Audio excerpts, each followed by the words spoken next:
Hey folks, it's Matt and this is Yoga Snack. Short practices to fit into your day pretty much anytime and anywhere. Hey folks, welcome back to Yoga Snack, and today we're going to look at shoulder flexion, which is the movement where we lift the arm up over the head. Now this is a movement that I see a lot of people struggling with, particularly when they're practicing handstands and other inversions such as your forearm balance. But shoulder flexion is important for other poses too, for upward bow pose, for example, when we're taking the hands to the floor. And so today we're going to look at a few practices that will help you to create more range of flexion in your shoulders. So let's begin by taking just a few warm-up movements for those shoulder joints. We'll come down to an all-fours position, set the hands in the feet, and then slide the left knee back just a fraction further than the right knee. We'll keep the weight into the left hand as we sweep the right arm forwards, around, back, and we'll take 2 more rounds in this direction, just taking a big circular movement through that right shoulder. And then switching directions from there, we'll sweep back, up, forwards and around, twice more. So really move through all parts of that range. Active rotation all the way up, all the way down. We'll set the right hand down and then take second side. So left hand begins to sweep forwards, up, back and around. And again, we're really working an active circular movement through all parts of that range. Let's switch directions. Left arm sweeps back.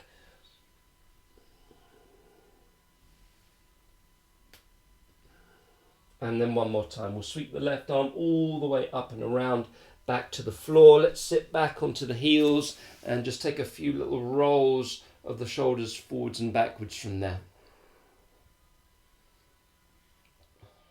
Okay, so for this practice, I'm using an exercise ball, but equally you could use the back of a chair or a desk, anything really that you can set your hands on. We're going to come to a kneeling position. We'll place the hands onto the surface. And importantly here, we want to keep the front ribs contained. So we want to avoid the pelvis rolling forwards and the lower back arching. Once we've found that sense of tone through the front line of the body, we'll simply draw the hips back. So we're bringing that flexion into the shoulder joints. Find your natural range and we'll hold there. We're going to hold this for some time.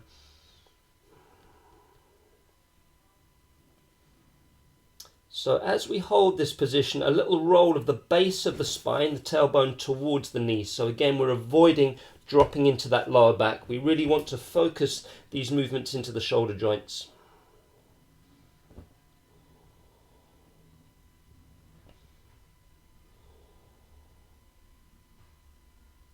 And we're going to hold here for maybe another minute or so. So find a steady breath. Draw attention to sensations, just notice what's going on in the body.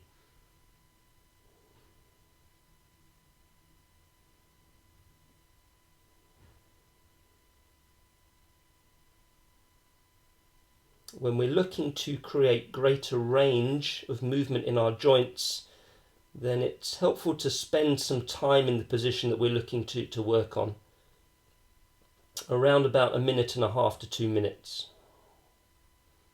So just a little longer here. Again, check in on those ribs, check that the lower back isn't arching.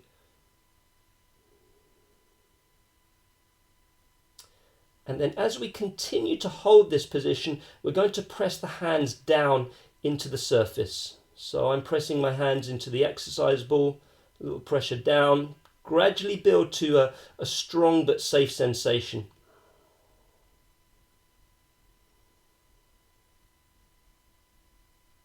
And then relaxing just for a moment, and now feel as though you're trying to lift the hands away from the surface.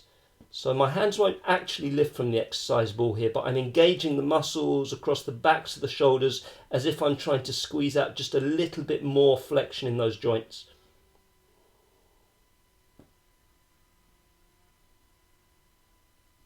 And then relax again and hold the stretch for just a few more moments. You might find you've got a fraction more range here. Okay, then from here, let's begin to roll our way up Once you've come up again, you can sit back onto the heels. You might take a few little movements of the shoulders around from there. So for our next practice, we're going to set up in exactly the same way. We'll place our hands onto the surface. We'll keep that containment through the front line of the body, and we'll draw down into our shoulder flexion stretch. Once you've found your full range in the stretch, lift up just a fraction. So we're going to come slightly out of that stretch. And as we hold this position, we'll work towards a lift of the right hand away from the surface. Just hold for a few moments. You'll feel lots of work through the muscles around the shoulder. And then right hand comes down. We switch to left side. We lift. And we lower. If you're not getting any lift of the hands at all, you can come up slightly higher, and then we reset for another round. Right hand lifts. Right hand releases down, and we take that over to the second side.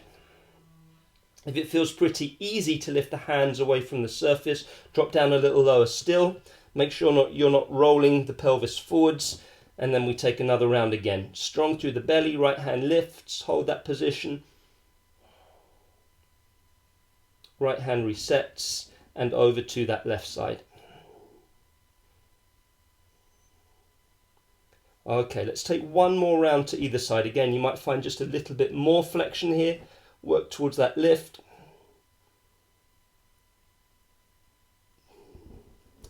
And then over to the left side one last time. Okay, left hand sets down. Let's draw our way up again. And from there you can take those little movements around in the shoulders one last time. So that concludes our short practice for this week. And if shoulder flexion is a movement that you struggle with, so if it's challenging for you to bring the arm alongside the head without arching the lower back, then I'd suggest you take this practice a couple of times a week. Gradually over time you'll begin to work a little bit more range into that shoulder flexion. So next week we're going to look at the opposite movement, extension in the shoulders. That will be with you next Friday. So until then, go well, enjoy your practice. I'll see you soon.